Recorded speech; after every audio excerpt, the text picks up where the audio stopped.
Greetings. Hope you're doing well. I'm not sure who's viewing this, so whoever is viewing it, hi. Hope you're having a great day. Hope you had a great week. Hope you had a great month. I hope your 2021 is off to a great start. My name is Jonathan Piper II. I'm a native of East Oakland, California, and I'm recording this video in my bedroom.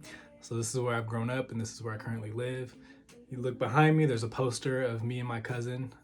It's a Star Wars thing. They photoshopped us when we went to Orlando, Florida for a vacation. Um, that's beside the point, but just giving you a little bit of background. This video will be about who I am, some of the things I've experienced.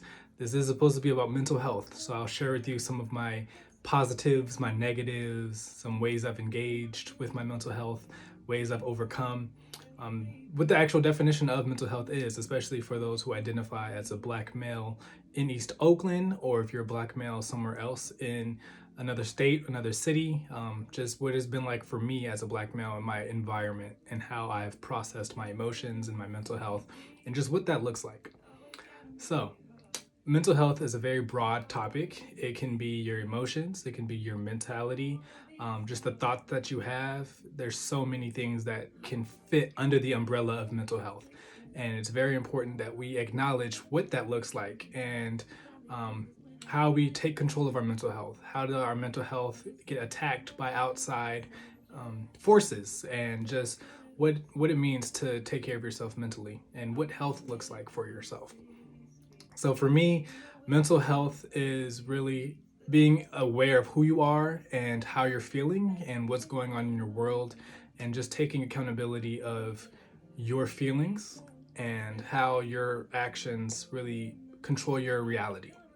Or not just your actions, but how your feelings and your mentality can control your reality. So for me, like when it comes to my mental health, I like to be as positive as possible. I have an upbeat attitude.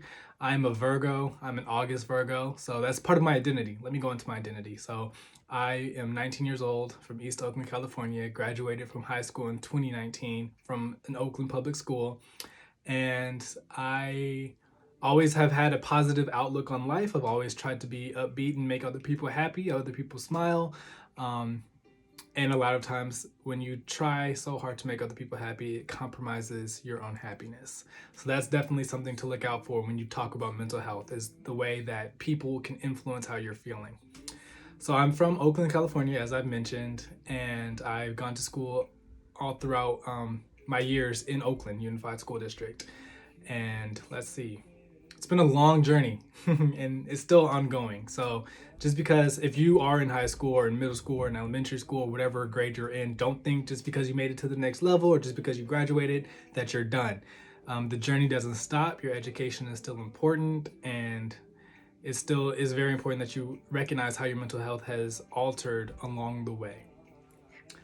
In middle school, no, in elementary school, let's start there. So in elementary school, I was very eager to learn. I was a very excited young man. My grandmother says that I was up early, ready to get to school. I had perfect attendance, never had a reason to be absent, never really made excuses as to why I wasn't at school. She said I was eager to learn.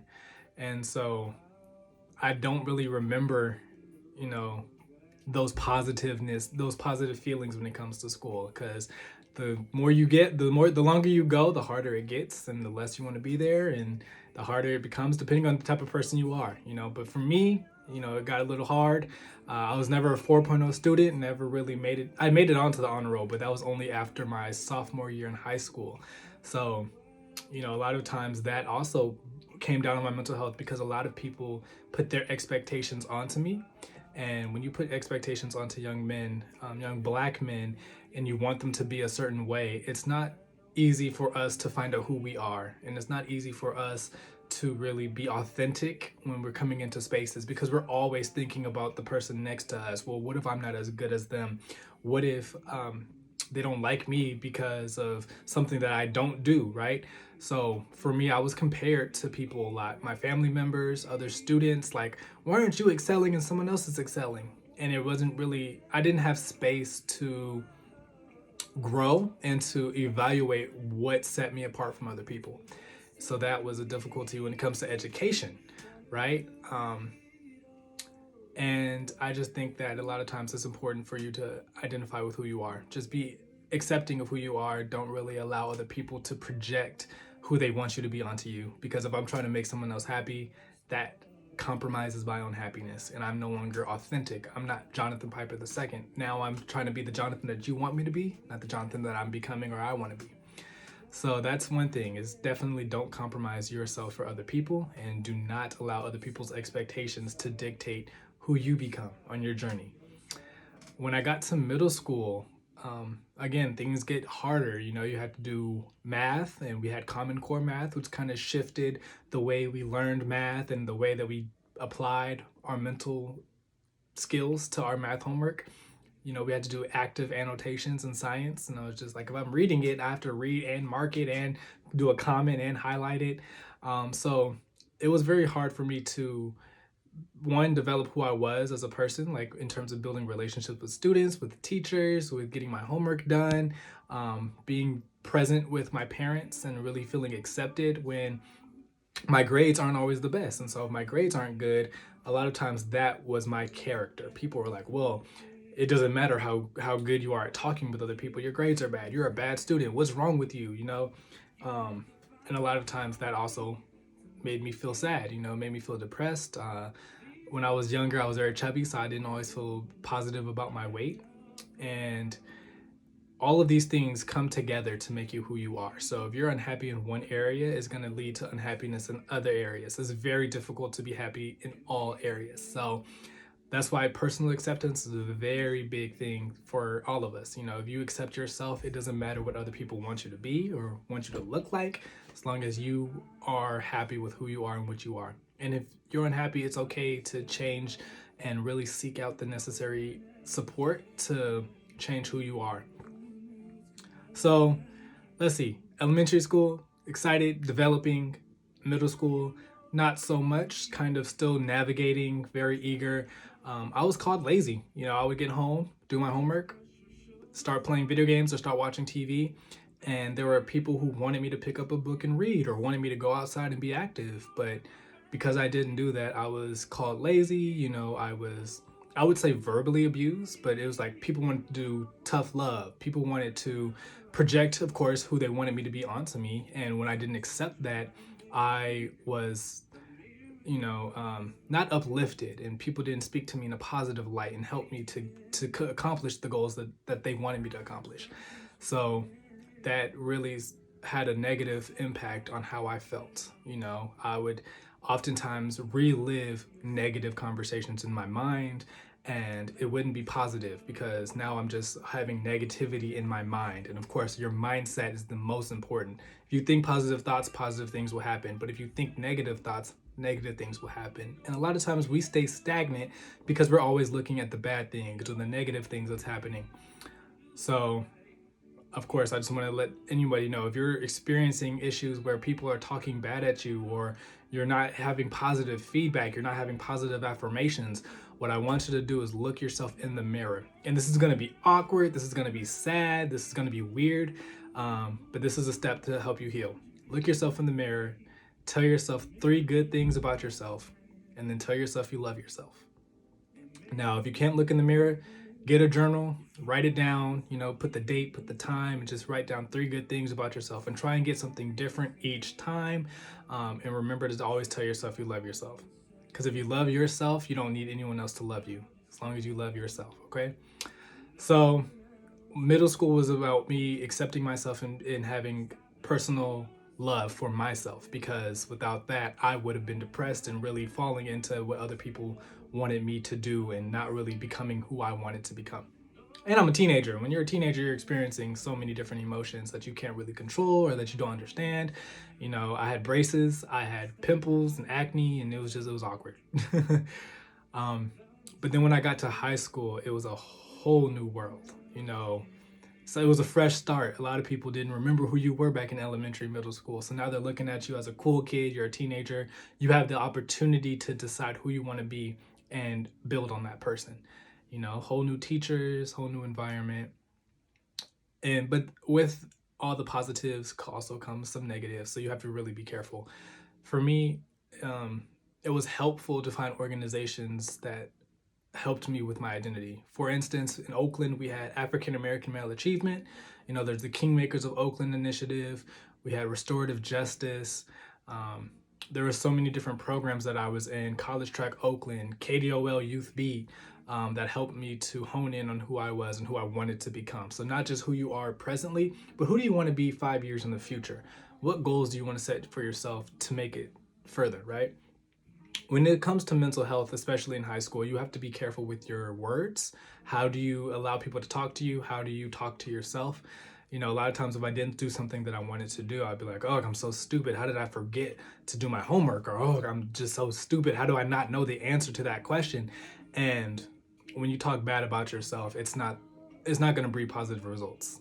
And when you do that to yourself, you allow other people to do that to you. For instance, as a black male, a lot of times you hear the N word being thrown out.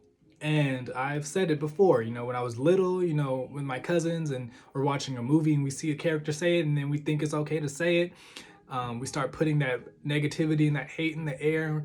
But I had to really find out, like, if I wanted to be who I wanted to be, if I wanted to be a king, if I wanted to be somebody who stood for something, I always have to change my language. So I had to speak positivity to myself. I had to stop using the N word. I had to start having positive affirmations and positive words to describe who I was so that other people saw who I wanted to be in the world. So, of course, it's a tangent, but this is how my mind works. I'm a very fast pace. I'm always going from one thing to another. This is how my mental health has kind of developed over the years. So in high school, I had to really look to these organizations to keep myself busy, keep myself out of the house, and help me decide who Jonathan Piper was. Who did I want to be, and who was I going to allow myself to become? So high school was a turning point with all these organizations. It really helped me to decipher how I worked with others. We're never going to be working by ourselves. So if you don't like people, you got to find a way to become someone who does. So you have to change, sometimes just different thinking. You have to think differently. What you think is what you become as well. I'm not sure if I've already said that, but if you think that you don't like working with people, or you think you don't like talking in front of people, that will be your reality. But if you tell yourself, oh, I love public speaking, oh, I love community organizing, I love doing my homework, I love to read, which I honestly was not an avid reader. I never had a 4.0. But when you tell yourself that, you become that, you become what you say. So if you believe positive things, positivity will come to you. Let's see. I'm not sure where to go with this, of course, because like I said, mental health is a variety of things. A lot of times if I was feeling depressed or if I didn't know what I was feeling, I would talk to somebody else. Sometimes you couldn't talk to people in the household because they're the reason that you were feeling something. So I want to say it's okay to get therapy. It's okay to talk to other people who are licensed and have background in mental health to help you evaluate your emotions and just see what it is that's going on in your world. And I know it's cheesy. We live in a time now where people are either for it or they're against therapy. They're like, oh, no, that's pathetic. Or why am I going to talk to other people about my problems? And then there are people who say, yeah, therapy is cool. I get to talk about things that happened when I was 5 that traumatized me and get past that trauma. So I am a strong advocate for therapy and for having these conversations with people who really want to support you and really want to help you grow and get out of those situations, because that's what I had to do. And I still do that. I have a therapist now who I talk to on a weekly basis about things that's happening with my family, that things are happening in school. I personally had to take a break from college just because working on school while the pandemic and on Zoom, it wasn't benefiting me. So I just want to let everybody know who's watching this, depending on what level you're at, it's okay to take a break. It's okay to step back. You don't have to do everything. You don't have to be the best at what you're doing, because there's different levels, and we have to meet ourselves where we're at. So don't burn out. Don't kill yourself off, doing too many projects because you think you have to have everything accomplished before the age of 25. You have time to really evaluate, set goals, and see who you want to be. So mental health, very important. Find ways to support yourself mentally, because when you do it mentally, you do it emotionally, you do it physically. You take a walk, drink some water, eat healthier, eat an apple, just all these tools, these things that you can implement can really help you with doing better. Get a journal, write down in your journal, You know, pick up books and read books. Kind of disconnect from your phone or your laptop. All of these kind of work in cahoots with each other to support you with developing who you want to become. So that's my advice. I'm not sure if I'm going to actually post this video because it was just a whole lot of things going on. But if I do, just know, you know, we don't always have to have it together. Of course, this was kind of weird, but maybe you're resonating with this because maybe someone has called you weird, or maybe you ramble while you're talking. Maybe you go from one thing to another. Maybe you're an August Virgo too. Maybe you're from East Oakland. But this is just really, this is the product of East Oakland. I am the product of East Oakland in my environment. So if you judge me, you're judging my community, and you might be judging yourself too. But I hope this helps.